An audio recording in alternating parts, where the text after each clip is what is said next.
So here to look at the solution for valid parentheses. Hey guys, Greg here. Let's solve LeetCode 20. Use a brackets, curly set, and criteria. You open with correct order will show the same type. Expect, Okay. so that's true. Hmm.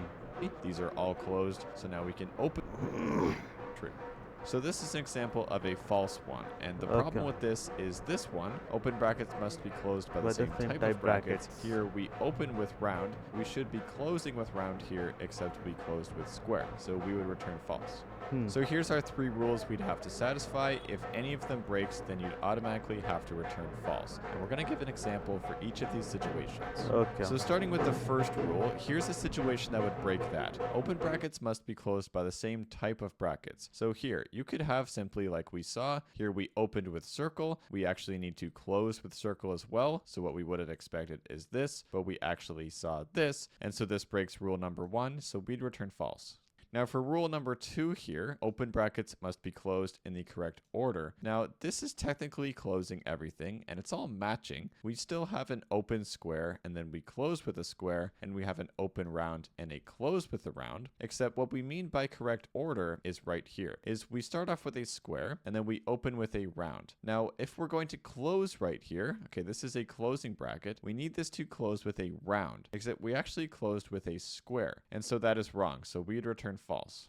Now let's show how we can ruin number 3. So every closed bracket has a corresponding open bracket of the same type. So here we could ruin that if we had a round bracket and then say we close that off, this is perfectly fine. But then if we closed again, so say we're just closing for no reason, this isn't really closing anything, every closed bracket does not have a corresponding open bracket. There is no corresponding open bracket to this close, therefore this would return false as well. Okay. And very similarly, another way to ruin number 1 is that if you had an open left over, here we have a stray open, and so again we have open brackets must be closed by the same type of brackets. This wasn't closed at all, and therefore this would also return false.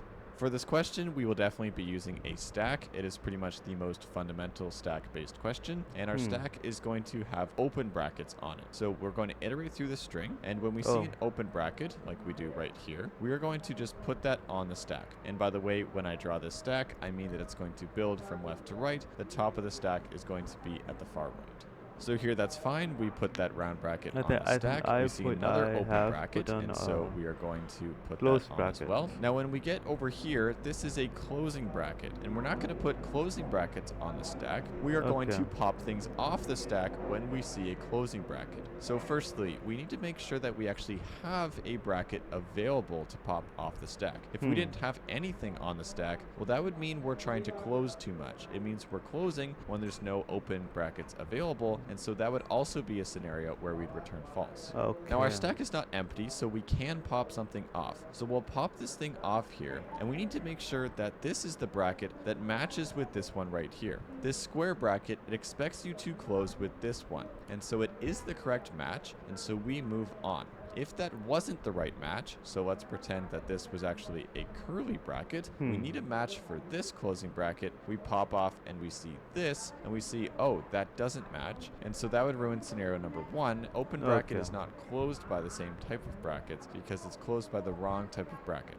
But they did match, so we're going to move on. Here we see the round closing bracket, so we're going to pop stuff off the stack. Firstly, we check to see if our stack is empty. Luckily, our stack does have something. If it was empty, we'd return false, but it's not, so we pop it off. We were looking for a match with this one. This is the correct matching bracket, and so this is totally fine. Now here we get to the end of the string, and we are done. We just need one final check. We need to make sure that our stack is empty. We need to make sure the stack is empty, because if there was something left over, say a round bracket here, well that would be this situation where we have an extra round bracket. We had no issues with the closing, it's just that we have some stray opening, and so because of that, if we had that opening in the stack still, that would ruin rule number 1. Open brackets must be closed by the same type of brackets. We're not closing it at all. Okay, so let's write the code. Now it's just very useful to have this where we have a dictionary that maps each closing bracket to its corresponding open bracket. And we'll say why we want that shortly. And I'm just going to copy this in here. We have closing round maps to open round, closing brace maps to open brace, and closing square maps to open square.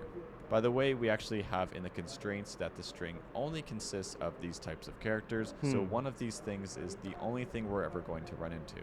Okay. Now in Python, the easiest way to build up a stack is just to use an empty list, and that's why I wrote it from left to right there. We append when we want to put stuff on the top of the stack, and we want to pop, which is going to take it off the right side. So we're always appending to the right and popping from the right. That gives it that last in, first out, or LIFO quality, where the last thing that goes in is C if C is not in the hash map. Now what that means is it is an open bracket, because we have closing brackets as our keys and open brackets as our values. So if C is not in the hash map, that means it is an open bracket. If it's an open bracket, our iteration is very simple. We simply stack.append the C. If it's an open bracket, we just want to put it on the stack, and we don't even care what it is. Now, if that's not the case, so that means C was in our hash map, we are dealing with an open bracket. If we don't have a stack, so if our stack is empty, that's what this means, well, we can immediately return false. Well, we're saying, hey, we want to pop an open bracket off the stack because we have a closing bracket, say this one, where we want to find its match. But if we don't have any open brackets available, well, that means we have too many closing brackets, so we've got to return false. Now, if we do have a stack, we just need to check if it's the right value and pop it off. So we'll say popped is equal to stack.pop. That is going to take off the most recent open bracket on the stack, and we need to make sure that it is the correct one. By correct one, we mean if the popped, so this is the open bracket, is the matching one. And by matching, we mean if it's the hash map at C, because C is our closing bracket. For a closing bracket, we need to make sure what's on the stack is the same as our hash map value. So if popped is equal to the hash map at C, that actually means we're good to go. So we're going to say if popped is not equal to the hash map at C, that means it mismatched. We can again in this case return false. And then now here we're pretty much done. We just need to make sure again that we don't have a stack. We need to make sure that our stack is empty, because if it's not empty, that means we had some opening brackets left over, and we need to make sure we removed all of those. Okay, got it. So let me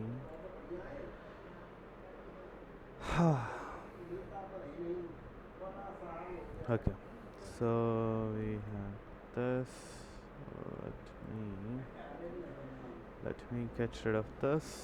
Okay, first we create a hash mapping closing brackets to open brackets.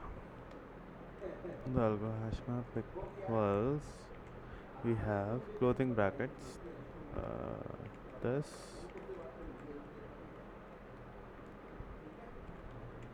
we map it to then I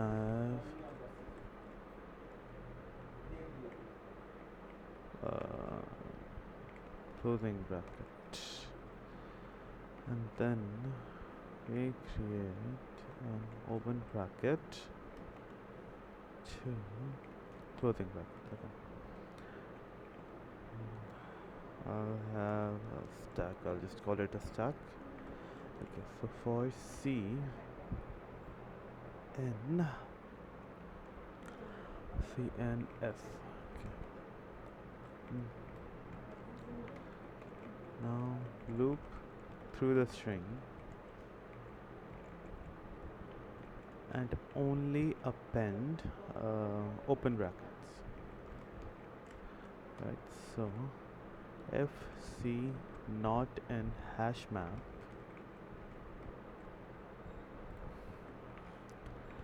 means it's a open bracket. C not in hash map, then we go stack dot append C. Okay, stack dot append C, else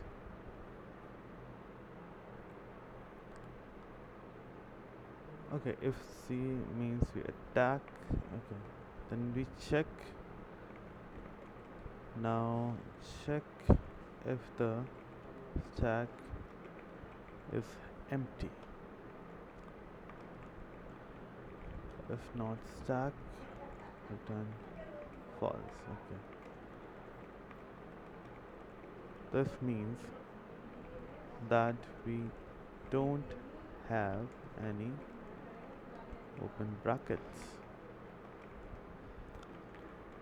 and there are this means that we have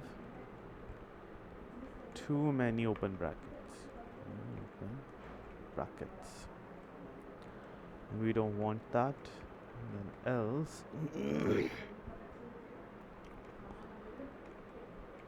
we pop from the stack and pop from the stack. So now C will be a okay. And check if is the corresponding bracket. Okay, so else we go popped equals stack dot pop. Then if popped equals we want to see hash map of C. Sorry, hash map of C. Right, so we have C. We pop it. Okay. Now if C is not in hash map, so this means it's an open bracket. This one, right? Then we go in there. Then we check if okay. If there is something in the stack, we pop it, and we check if the C, like this means okay. This case means the C is an open closing bracket. Now if this closing bracket if the what we popped is the same is an open bracket to that closing bracket, then we are good to go. If not, then we return false. Okay.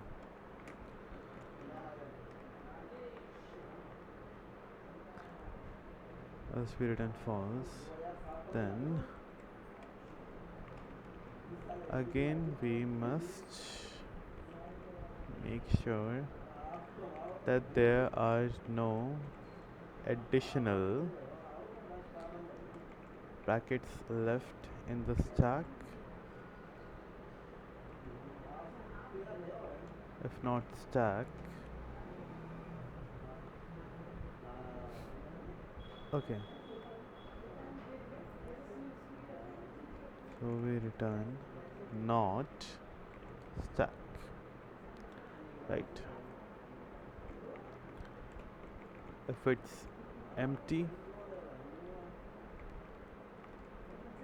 it will return true. It will return true, else false, right?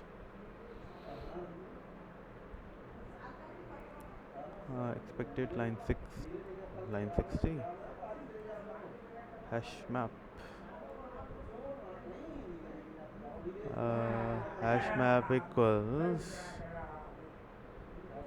this is hash map comma I believe isn't that okay, indentation error. Okay, yeah, my bad.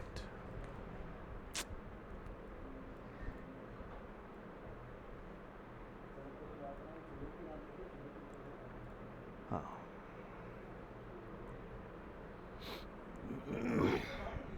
Key error.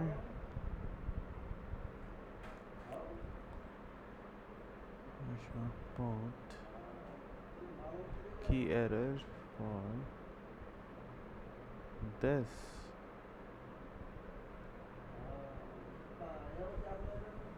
If popped. Okay. Alright, so we only want to append these brackets, right?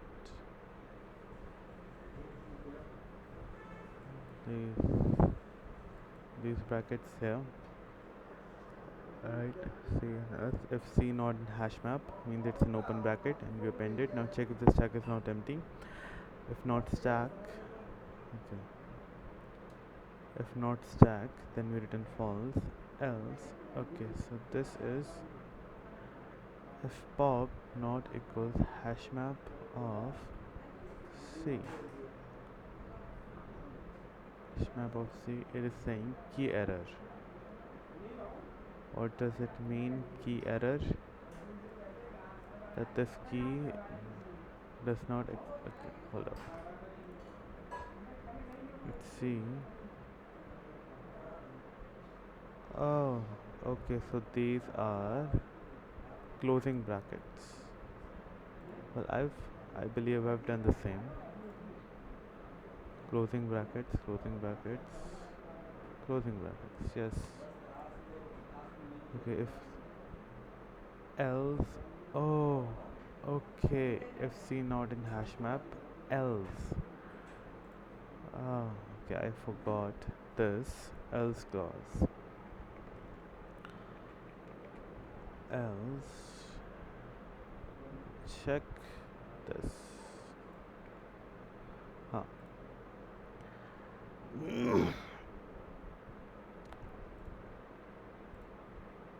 Okay. So if C is not in hash map, else we go check. Check with every case. Right.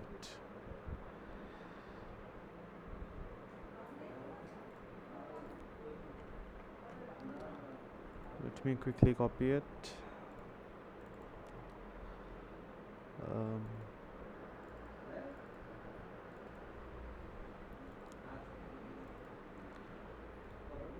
Parentheses. Let's see, what should I call this?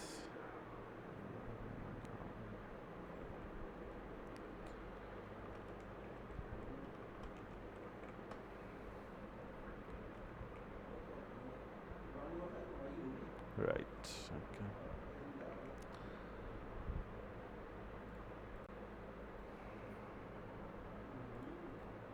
Okay, then we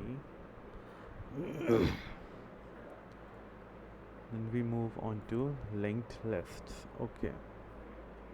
This problem is merge two sorted lists. Okay, let's take a quick Hey guys, Greg here. Let's talk about linked refresher. lists today, and there's two types of them. There's singly linked lists as well as doubly linked lists. Now in picture form, a singly linked list might look something like this, which is basically circles with values in them, and then they point to other circles with values. So we have 1 pointing to 2, which points to 3, and the 3 actually points over to nothing. And that's important because that kind of signifies here that this is the end of the list. Okay, so we call this a singly linked list, basically because there's this single connection here between the nodes. Later on we'll see a doubly linked list, that would basically just be this, where we have the backwards link as well. But this is called a singly linked list, where basically each of these things, generally you call them a linked list node, or in short form, you generally just call them a node. So a node is like an object, and it has a couple different features to it. One, it has some sort of memory address as to where it's located in the computer. So this is not like an array, where an array is like a contiguous sequence of computer memory. This is not the case here. We actually have this as some sort of address, which is going to be some hex code. It doesn't really matter what this is here, just know that it's some memory address, and I'll just kind of short form this to be A. So it's the memory address of A, and this one would have a completely different memory address, likely even very far away in the computer memory of B, and this one might be called C. And this last thing here, what it's pointing over to, is generally in a programming language something like null. So you might see it be called null. In Python, we generally have that called none. Whatever it is, it's just some programming language specific that says a special marker saying this is the end of the list. Okay, so what actually is a linked list node? Well, in a computer programming language, we have these things called classes, okay? And classes create these things called objects. So basically, you would have some sort of thing called like a class node object. It would have a value. As you can see here, it clearly has a node.value. We'll write it like that. And it also has a node.next. So node.next is basically a reference to a different object. If we were talking about this guy here, then it would have a next of basically the address of B, saying that its next address is pointing over to B. And what that allows us to do, if you have A, its next is pointing over to B, and its next is C, and its next is none, well then this forms a chain, because we can basically start here. Generally you would have some sort of a reference to the head of the linked list, which is going to be the front of it. So given this reference to the head here, well then we can basically go through the list here until we hit none. Now this is basically an alternative way to store data compared to, say, an array, where an array has certain elements. Like if you were to ask what is the array at maybe an index of 5, well in O of 1 time, that array would tell you what is at position 5. But that's not a thing for a linked list here. You can't say what is at the index. These things don't have indices. Generally what we're given is the head to the linked list, and to find any of the different elements in here, you'd actually have to traverse the list to do that. Now, by the way, here we're storing just the values of 1, 2, and 3, but you can pretty much store any type of data you want in one of those linked list nodes. But for LeetCode style problems, they generally just kind of have the numbers there. Okay, so there's a few different things you might want to do with a linked list. For example, if you wanted to add a new node at an arbitrary position, so maybe add a node at the position of 2, for example, well, we don't really have positions here like an array, but you could still think of it as this is, say, the first spot, this is the second spot, and the third spot. And we'll say that we're adding the node of a value of 5. You'd have to start at your head because that's generally all that you're given. You're not actually generally given A, B, and C here. And so to add the node at position 2, you would have to traverse the list from the start until you got to that position, and then you could put that node in there. You would want 1 to point over to the 5. So you'd have to change 1 to point that over to 5, and then you'd have to point the 5 over to the 2, a general and O of N operation, because you have to start at the head of the linked list, traverse to get to that position, and then you can adjust it. Now, similarly, if you wanted to instead delete a node at position 2, well, then you'd have to start at the beginning, pretty much like always, and then you'd have to go through until you get to that position and basically just remove it, which would involve pointing the previous one over to the next one like that. And then you can think of your positions as adjusted like this, so 1, 2, and 3. Okay, so again, that's going to be an O of N operation because you start at the beginning and go up until that position. Now, even more simply, if you wanted to just say access a node at a certain position, so you didn't want to remove or add it, you just wanted to kind of look what's there, well, again, you'd kind of have to start at the beginning and go up until that position to kind of read that element. So again, an O of N thing to do. Now, an operation we generally perform on pretty much every single data structure that we have is lookup. So in this case, it would be seeing if a certain value is in the linked list. Okay, so you could probably guess that's going to be an O of N operation because in the worst case, you would have to go through the entire list and have not found it, or if you were looking up, say, something like 2, well, then you would go through and see that 2 is there. But still, that's going to be an O of N thing to do. Now, there's a couple things that are O of 1 operations. So one thing that linked lists are really good at is if you are talking about the beginning of the list. So if you wanted to basically remove the thing at the beginning, well, then that is going to be an O of 1 operation because basically you would just kind of point your head element over to this second position here. So that would effectively just remove this, and then you could think of your positions as 1 and 2, although I'm going to stop kind of writing the positions because they don't really exist. If you wanted to add a new head, so if all you want to do is kind of put something at the very beginning, well, then yeah, that's also going to be O of 1. You basically point your head over to that new element, and then you would point your new element over to that one. So that's also going to be O of 1. And if you particularly happen to have the reference to, say, the node here, so maybe you happen to have node C over here, and you wanted to, say, remove that, what's kind of tricky about this is that if you just kind of remove this given access to node C, well, then how do you actually change where this node points to? Because it's singly linked list. And so just given C, you don't actually have the ability to adjust this one here. You want to adjust this next pointer, except you don't have that because you just have this node. So that's why in practice, a lot of the time, we actually switch over to doubly linked lists, which is basically going to be the exact same thing here, except we have the reverse connection. And our head would actually point reverse direction over to none as well. So basically saying we have a head element, so we still have a head, which I'm just going to mark as H, and we also kind of have access immediately to this tail. So generally now, instead of just access to the front, you also have access to the back via the tail, and we can kind of go both directions here. You could traverse through this way, or you could traverse backwards. So this is a doubly linked list. And by the way, how this might look in a programming language is you might have a class node, which is basically going to have 3 things now. It would have basically a node.value, storing. It would have a node.next. These are the exact same things as before, but then you also might have a node.previous, basically saying that each node here, they all have a next pointer, and they also have a previous pointer. And sometimes I might say pointer, sometimes I might say reference. If you really, truly want to understand the whole pointer thing, then you'd want to take a class in C. But from a Python perspective, it's basically just that node.next is like a reference to a node object, and node.prev would be a reference to a node object as well. Now, one thing the doubly linked list does help with is if you had, say, a reference to this node here, you had that. If you wanted to delete that, so basically if you wanted to delete node B, well, then you actually only need access to this node here, because from this node, you could actually access this one because you have the connection to it, and you could also access this one. So you could actually remove it, because basically what you'd have to do is point this previous thing over to the next one, and you'd have to point its next one basically back over to the previous one. So this does allow basically deleting an element at a particular reference that would actually be constant, although we often don't have that ability because generally you only have access to the head and the tail. Sometimes you have access to kind of the middle node references. Okay, so let's see how we can work with singly and doubly linked lists in Python.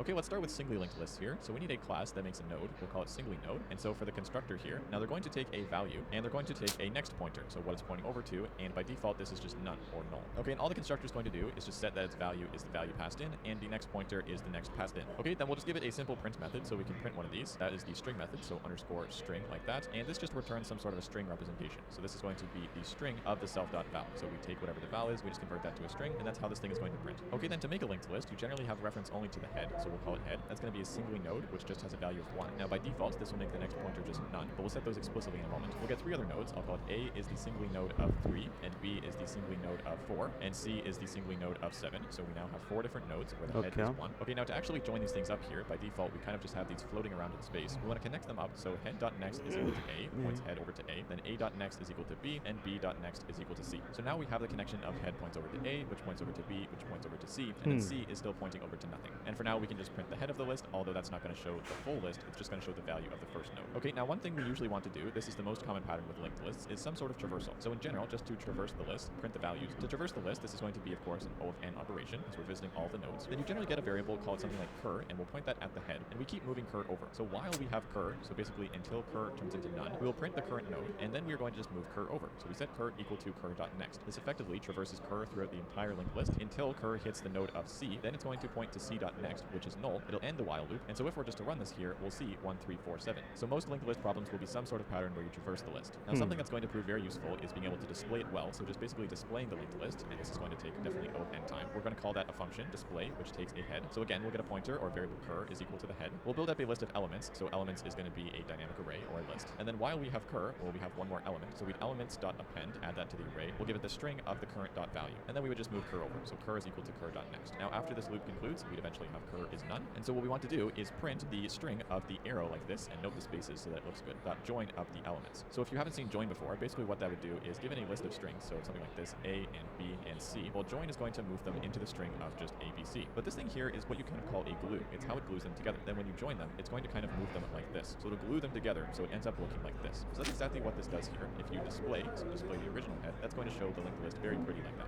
Okay, now something you might want to do is search for a node, so search for a node value, and that's going to take O of n time. So to do that, we'll define a function called search, which again takes a head, and it's also going to take a value to look for. This pattern comes up all the time. Cur is equal to head, and then while we have cur, if the val we're looking for is equal to the current value, well then that means we found it, and so we return true. If that wasn't the case, then we need to keep looking, so we set cur equal to cur.next. And if this loop ever concludes, it means that we didn't find it, and so we would return false at this level. So let's just search for a few things here. If we search for the value of 2, sorry, you have to give that the head, so search for head and 2, that is going to show up false. We don't have that. If you have 9, that is also not the case. If you have something that is in there, like the head of 1 or the tail of 7, clearly our search function works. Okay, there's lots of exciting algorithms to learn about linked lists, but you can learn those in the LeetCode problems. Okay, now we're going to do doubly linked lists. So for that again, to be the proof, and we'll just give it a simple printing function.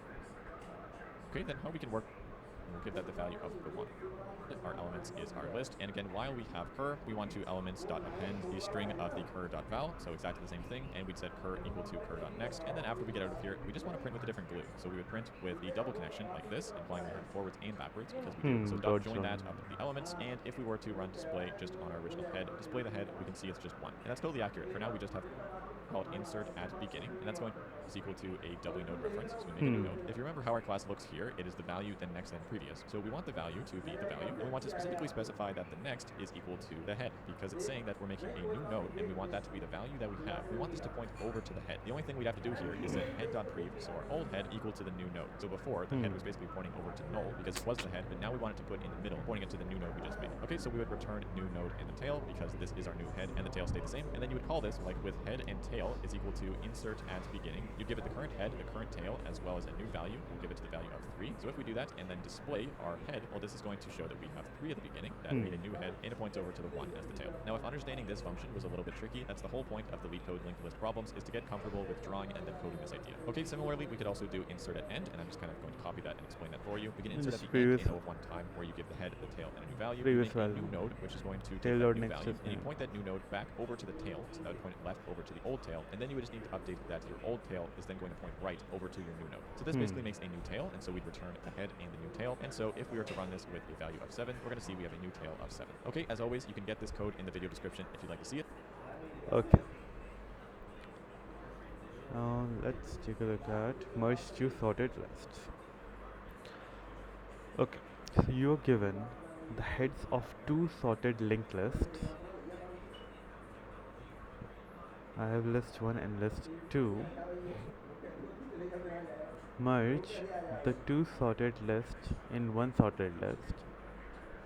Right. Okay. Optional list node. Yeah. Okay. Then the list should be made by splicing together the nodes of the first 2 lists. Okay.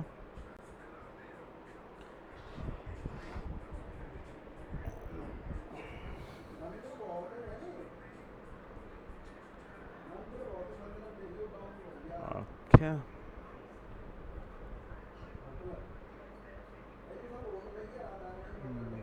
Number of nodes in both lists is 0 to 50. List 1 and list 2 are sorted in non-decreasing order, increasing order. Okay. So, okay, so let's think about it.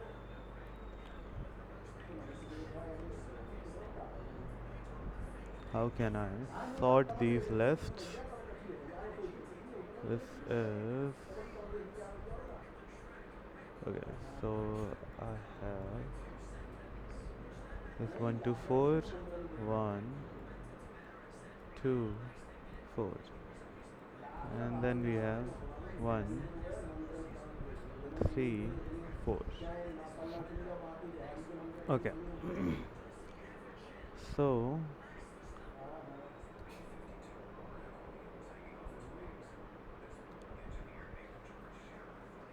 okay, so I can have a pointer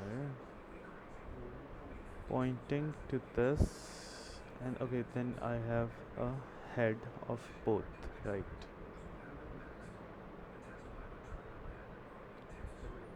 So I go right. So if if both are equal, if both are equal, okay, if these are equal, अरे क्या है?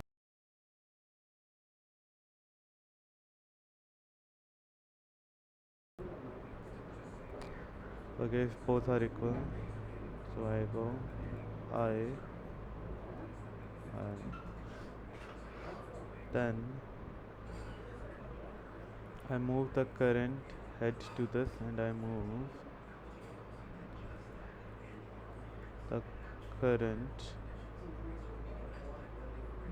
to this. Okay, then we compare. Okay, if both are equal, then I want to skip. Okay, if both are equal, then I want to skip 2, right? So I want to go to 2. Then we compare. If this, if this less than this, yes, then we append. If it is actually greater, then we want to append it here, right? So we have one. Okay. Okay, so let's check cases, right? Okay. There we have case 1 where both are equal. So you go append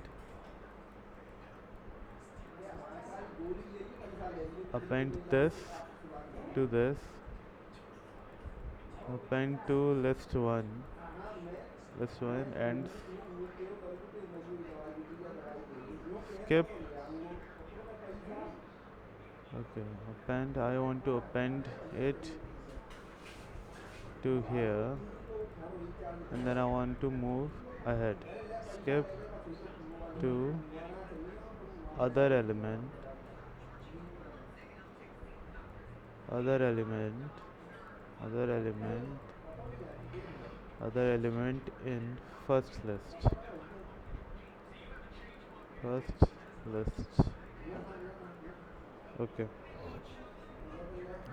Then we have, say, if this is less than, if this is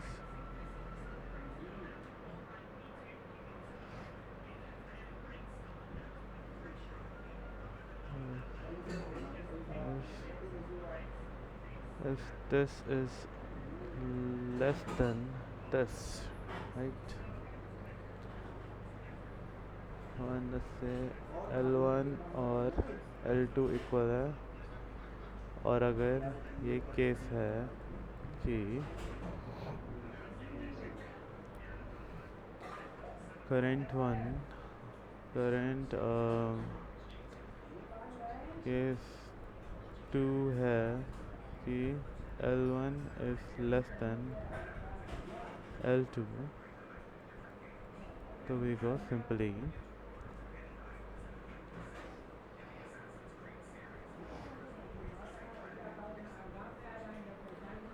or you know I can update its head. I can go head to be updated, right? And until I'll go until head. Okay, this can be head. Then we compare with the head, right? You can compare with the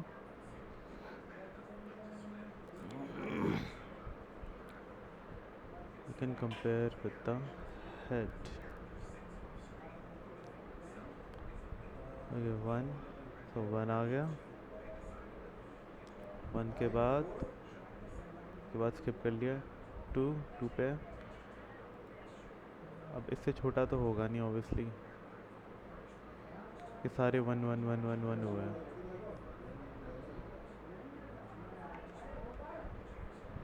Okay, if L1 is less than L2, then है ना, so head. Okay, so condition will be while L2 head is not none, while L2 head not none. This is the condition. Okay, so I want to append to L1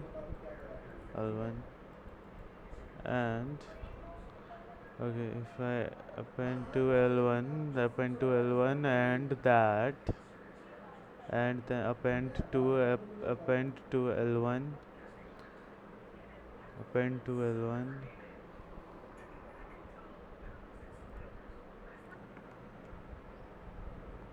append to L1.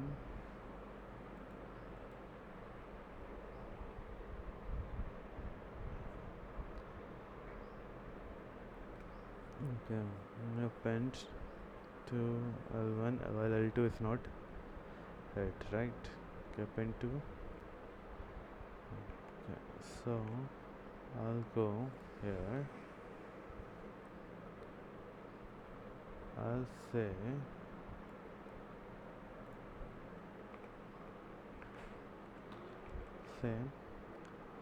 while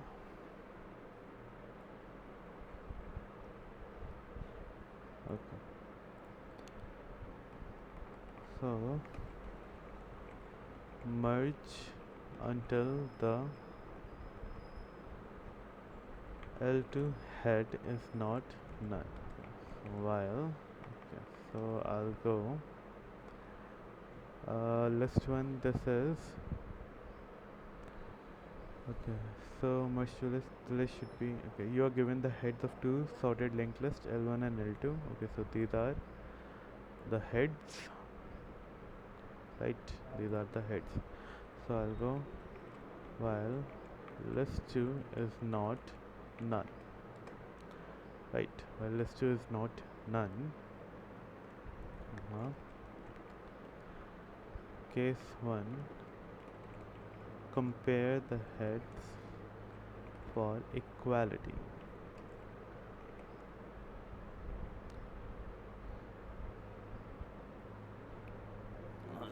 Okay, okay, hold up. I can compare both. Okay, so first, but first, so we have क्या कहते हैं. Okay, so first check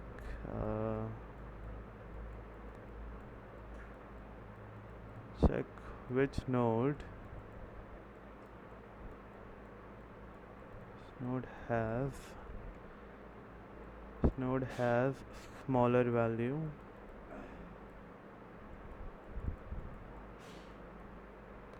We check which node has smaller value.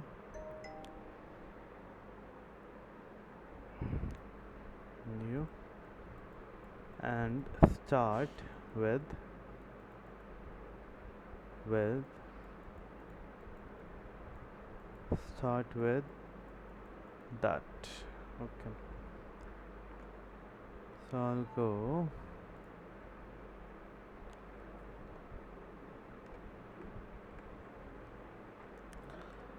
okay. So do we have ternary operator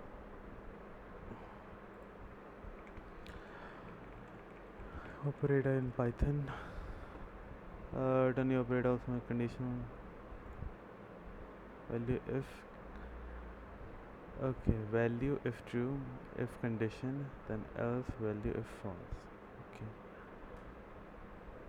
Okay, adult if age is this, else. Oh. Okay, so value if true, else false. Okay, so that is the way of a ternary operator. So I'll go if list one dot val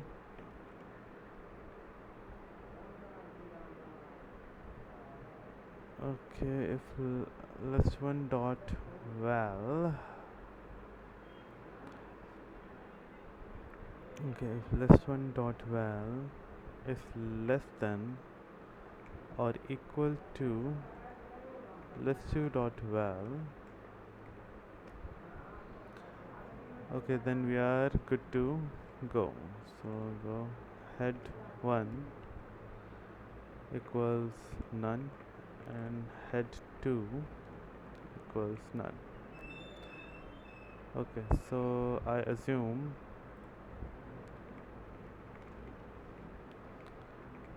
assuming this is the smaller list,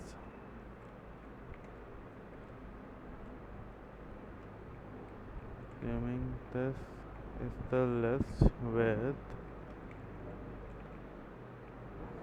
initially large value. Okay.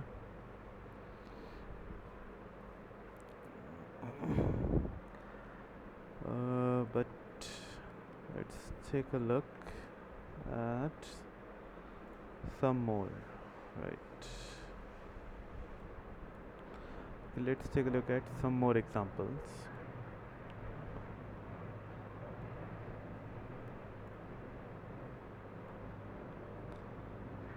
Okay, say I have a list 1 2 3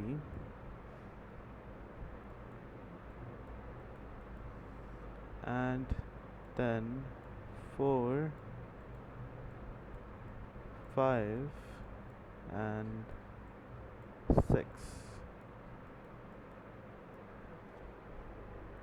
Okay, so this is pointing to here and this is pointing here.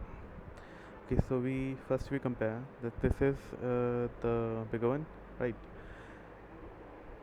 This is the smaller one. Okay, so if this is okay, if this guy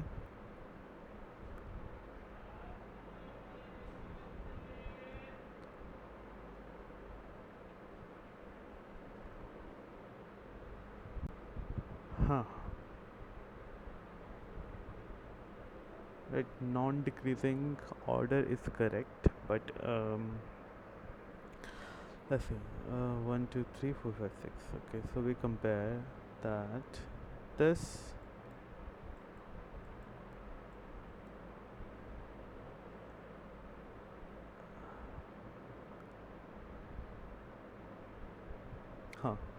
so we have to repeatedly go through the list and check at which value is it greater, is slightly greater, right? So we'll check. Okay, so now I have another case.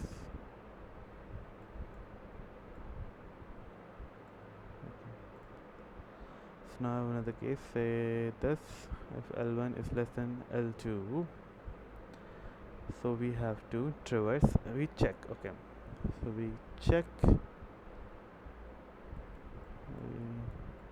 Check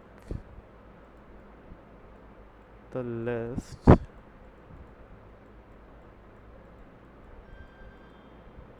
until we check the list until we find the number which is slightly greater,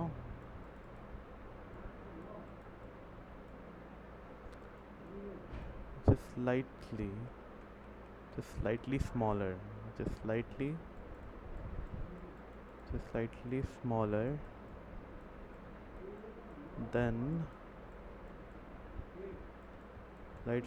than current value. Okay, right, just slightly smaller than current value. Okay, so we check here, this is no, then we update it to here, then we check is this no, then we update to here, then we check is there, if there is nothing here, right, so this is the place, so we append it. Okay, so let's say this is 1 and this is 2, so we go 1 2 3, then we get a 4, and my current value is also pointing to 4, and then I have 5, and then I have 6, right, so this is pointing here. Okay, so I have to make sure that this pointer always points to the first in the list. Okay, so I'll say that should always point to the first element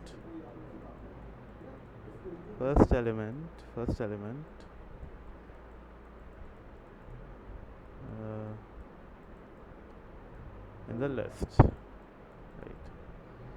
right, so we go, then third will be, this will check if it is definitely greater, it is smaller than this, so we'll check is there anything else, no, so we append it, right, so 3 plus 4, we have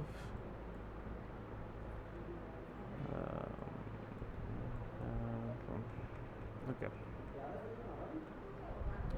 this third step, 1 2 3 4 5, then cross, then 6, then cross,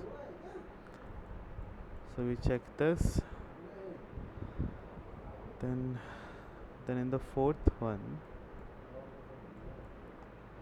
okay, then in the fourth one I get 1 2 3 4 5 6 cross, and then we have this is pointing to this, and this is pointing to a cross, so we break out of loop. Okay, break or this is condition false.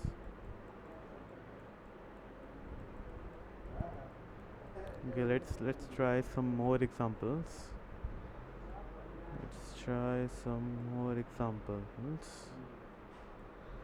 Okay, say I have a list.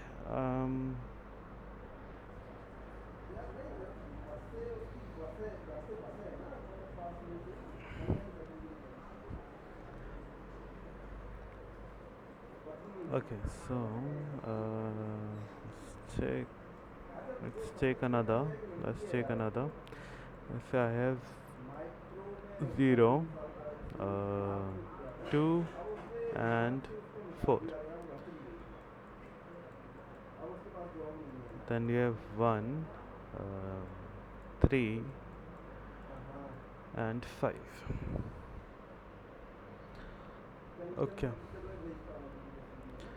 So I am pointing here, and this is pointing here. So we check. This is the smaller one. So I'll start with this value. Um, so we go compare, and then we check if the next greater. Yes, if it had been equal, then I would have moved my current pointer. If it had been equal, I would have moved my current pointer right.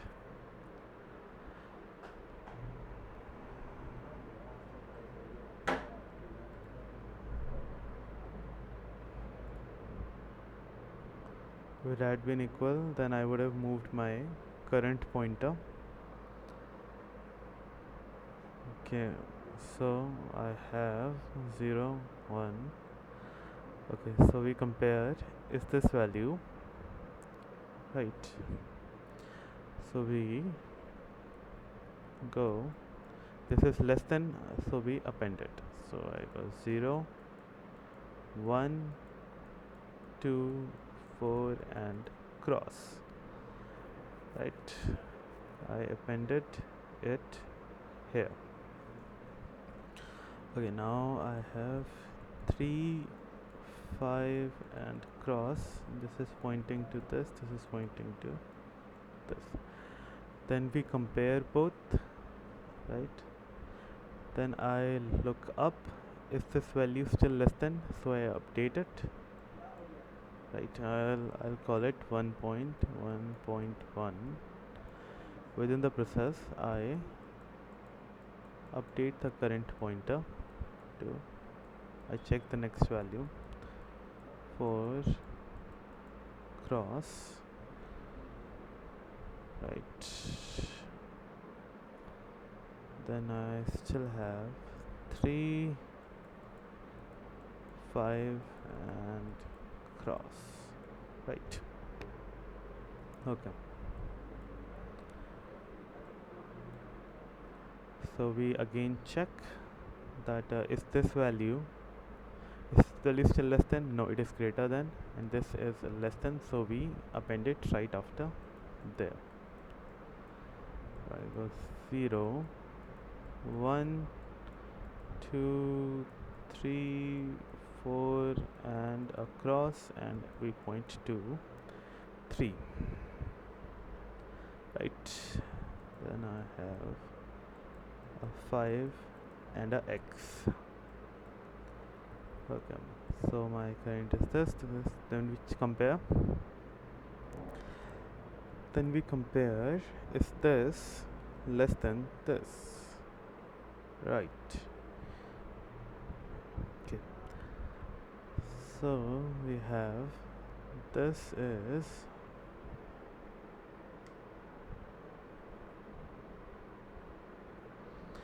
right, this is less than this. Then we check again, is still this less than this? Yes. Okay, then we go to hold up,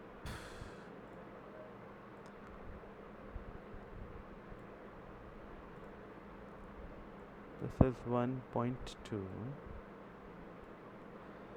Then I'll go, this is 2. So I have 0, 1, 2, 3, 4, pointing here at 3, and 5, and then cross, right?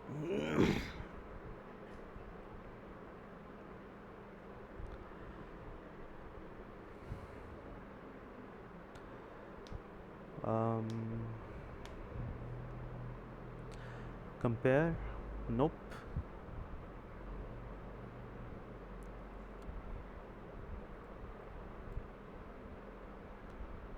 Then I go 2.1, we move it forward,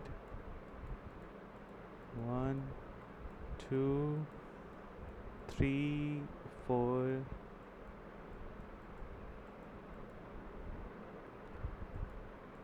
and we have 5, and then cross. So we compare, then we move, look ahead. If there is a none, if next is none, so we append it, right? So I have 2.2 will be 0, 1, 2, 3, 4, 5, and then a cross, and this is pointing here, and this is pointing to cross. Okay, so we loop ends here, right? Okay, so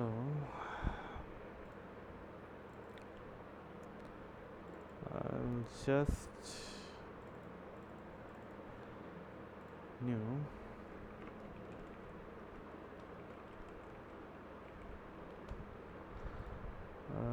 I think this is third problem. Merge sorted lists and